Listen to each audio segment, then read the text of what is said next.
حضور نے لوگوں کو کھانا بھی کھلایا، کپڑے بھی پہنائے، عطا بھی کیا، اختیار بھی کیا۔ تو فرمایا وہ عطا کیسی تھی، وہ کپڑے پہنانا کتنا تھے؟ فرمایا وہ تھے کثرت سے۔ تو کثرت کہتے کس کو ہیں؟ فرمایا کثرت اس کو کہتے ہیں کہ جس کو شمار کرنے کے لیے نہ تو پہلے زمانے میں کوئی آیا ہو نہ بعد میں کوئی آیا ہو۔ فرمایا کھانا یہ ثابت کرتا ہے حضور نے جو لوگوں کو کپڑے پہنائے، کھانا کھلایا، جھولیاں بھری، فرمایا نہ کوئی مئی کا لال پہلے پیدا ہوا جو یہ شمار کرے کہ حضور نے کتنا پہنایا، کتنا کھلایا۔ فرمایا نہ ہی قیامت تک کوئی شخصیت ایسی آئے گی جو یہ شمار کر سکے کہ حضور نے غلاموں کو دیا کتنا ہے۔ میں آقا سے کیا ہی مانگتا، میرا تو دامن ہی تنگ تھا۔ ارے وہ تو کہتے رہے مانگ مانگ اور بھی کچھ مانگ، تو برابر ارشاد فرماتے رہے مانگ اور بھی مانگ۔ تو میں اپنا مسئلہ ہے کہ میرے دامن تنگ ہے، میں کیے منگا اور وہی تھوڑے منگے جڑے میرے دامنے چاہ رہے۔ ورنہ فرمایا کوئی ذات ایسی نہیں ہے جو حضور کی سخاوت کا احاطہ کر سکے۔ فرمایا حضور کی یہ سخاوت ہوتی تھی رمضان المکرم میں۔ اب یہاں ایک نکتہ بڑا سمجھنے والا ہے۔ حضرت عبداللہ ابن عباس نے رمضان المکرم کے بارے میں ہی کیوں خبر دی؟ فرمایا کہ رمضان المکرم ایک تو اللہ کا مہینہ ہے، تمام مہینوں کا سردار ہے۔ فرمایا کہ رمضان المکرم جو ہے کریم آقا صلی اللہ تعالی علیہ وسلم نے اپنے امتیوں کو رمضان المکرم میں بہت نوازا۔ فرمایا حضور نے یہ ارشاد فرمایا لوگوں سنو، جو شخص رمضان میں نفل بھی پڑھے تو ثواب 70 گنا پائے۔ حضور نے ثواب بڑھا دیا، اللہ نے رمضان میں مغفرت بڑھا دی۔ اور فرمایا حضور نے ایک ارشاد ہے کہ لوگوں سحری کرو، مجھے سحری پسند ہے۔ رب نے فرمایا حبیب تجھے سحری پسند ہے تو جرا امتی آپ کا جو افطاری میں بیٹھے نا اور منہ سے جو بو آئے، فرمایا مجھے رب کو وہ پسند ہے۔ یوں سمجھو فرمایا حضور نے مجھے سحری پسند ہے، رب نے فرمایا معبود کوئی گل نہیں، میں نے افطاری پسند ہے۔ فرمایا حضور نے فرمایا کہ لوگوں یہ دیکھو جبریل آ رہے ہیں اور ہر رات آ رہے ہیں اور میں قرآن کا دور کر رہا ہوں اس کے ساتھ، تو سمجھ لو رمضان میں قرآن اگر پڑھنے کے لیے کوئی آئے تو جبریل کی سنت ہو گئی، اگر بیٹھ کے پڑھے تو مصطفیٰ کی سنت ہو گئی۔ فرمایا حضور نے امت کو رمضان المکرم میں تلاوت کلام عطا فرمائی۔ فرمایا حضور نے جہاں امتیوں کو تلاوت کلام عطا فرمایا، رب نے اسی رمضان میں لیلۃ القدر عطا فرمائی۔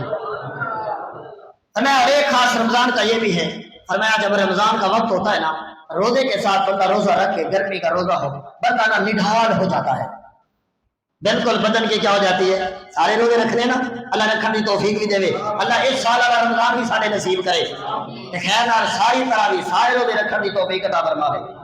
فرمایا کہ رمضان میں ایک بات یہ بھی ہے کہ بندہ جب بھوک سے نڈھال ہو جاتا ہے تو اس وقت آتا ہے افطاری کا ٹائم، ایویں آنا نا یا دل رج کے بہنے وہ لے آنا ہے، اس وقت بھوک سے بندہ نڈھال ہوتا ہے، اور اس وقت آتا ہے افطاری کا ٹائم۔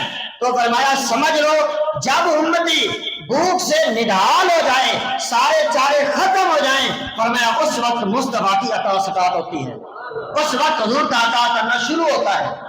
کریم آقا صلی اللہ تعالی علیہ وسلم کے بارے میں حضرت عبداللہ ابن عباس نے جو اگلے الفاظ کو چناؤ کیا، اللہ کی قسم بڑے کمال کے الفاظ ہیں۔ فرمایا حضور اتنا سخی تھے، فرمایا جو تیز ہوائیں آتی ہیں نا، اب تیز ہوائیں آپ خود اندازہ لگا سکتے ہیں، ملتان میں تو ویسے زیادہ آتی ہیں تو زیادہ اچھا جاننے والے ہیں، کہا کہ جو تیز ہوائیں آتی ہیں اور کون سی ہوائیں؟ فرمایا بالخیر، نفع مند ہوائیں، نفع دینے والی ہوائیں، فرمایا جو اللہ بھیجتا ہے۔ فرمایا حضور ان تیز ہواؤں سے بھی زیادہ عطا فرمانے والے ہیں۔ اب یہاں پر الفاظ بڑے سمجھنے والے ہیں کہ حضرت عبداللہ ابن عباس نے ہوا کو کیوں اختیار کیا؟ آپ کوئی اور مثال بھی دے سکتے تھے، واقعی دے سکتے تھے، تو یہ ہوا کو کیوں اختیار کیا؟ فرمایا کہ صحابہ کریم آقا صلی اللہ علیہ وسلم کی ذات کی خاطر الفاظ بڑے سوچ سمجھ کے لگایا کرتے تھے، ایسے عام الفاظ نہیں لگاتے تھے۔ فرمایا اب سنو حضرت عبداللہ ابن عباس نے ہوا کو کیوں اختیار کیا؟ فرمایا ہوا کی ایک خاص یہ بھی ہے، جب چل پڑے نہ اپنا دیکھے نہ غیر دیکھے، سب کو لطف اندوز کر دے۔ فرمایا اور حضور کی عطا کا بھی یہی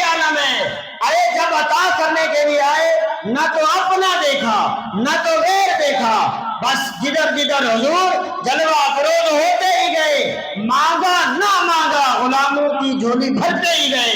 تو فرمایا ہوا کی خاص یہ ہے نہ اپنا دیکھتی ہے نہ غیر دیکھتی ہے۔ فرمایا جب حضور نے بھی عطا کیا نہ اپنا دیکھا نہ غیر دیکھا، جو آیا جھولی پر چلا گیا۔ فرمایا ہوا کی ایک خاص اور بھی، فرمایا ہوا جب چلتی ہے نہ امیر دیکھتی ہے نہ غریب دیکھتی ہے۔ کبھی ایسا ہوا ہو ہوا نے کہا نہیں نہیں نہیں میں ایسے نہیں جانا تو میں اگلے گھر جانا، ایسے ہوا کبھی؟ کبھی بھی نہیں ہوتا۔ فرمایا اور حضور نے بھی جب عطا کیا، فرمایا غریب بھی جھولیاں بھر کے لے آئے، امیر بھی جھولیاں بھر کے لے آئے۔ امیروں کو امیری کا ڈھنگ سکھا دیا اور غریبوں کو حضور نے امیر بنا دیا۔ اور فرمایا ہوا کا ایک خاص یہ بھی ہے، یہ خاص بڑا زبردست ہے، ویسے آپ بھی سمجھیں گے۔ ہوا کو بیچتا کون ہے؟ کون بیچتا ہے؟ اللہ۔ کون بیچتا ہے؟ اللہ۔ اچھا آنے میں کبھی کسی سے مشورہ کرتی ہے؟ کبھی کسی سے مشورہ کیا ہو؟ کبھی ملتان میں چلو کوئی عارف صاحب سے کوئی ساجد صاحب سے مشورہ کر لیں، کوئی کال آ جائے کہ ہم نے آنا ہے آج آندھی کی صورت میں، آپ کو اجازت عطا فرماتے ہیں؟ وہ کہتے ہیں نہیں ساجد 16 طرح کا لگ گیا کہ تسی مہربانی کرو، اچھے پاسے نہیں آنا، تسی اتنے دیہاتی ٹر جاؤ۔ ہوتا ہے کبھی ایسے؟ کبھی نہیں ہوتا۔ فرمایا بس ہوا کے دو کام ہیں، بھیجنے والا رب ہے، آنے والی ہوا ہے، اور مشورہ کسی سے نہیں کرتی۔ فرمایا اب حضور کی ذات کو دیکھو، دینے والا رب ہے، بانٹنے والے حضور ہیں، اور ایسا بانٹتے ہیں، دیتا رب ہے بانٹتے حضور ہیں، کسی سے مشورہ نہیں کرتے۔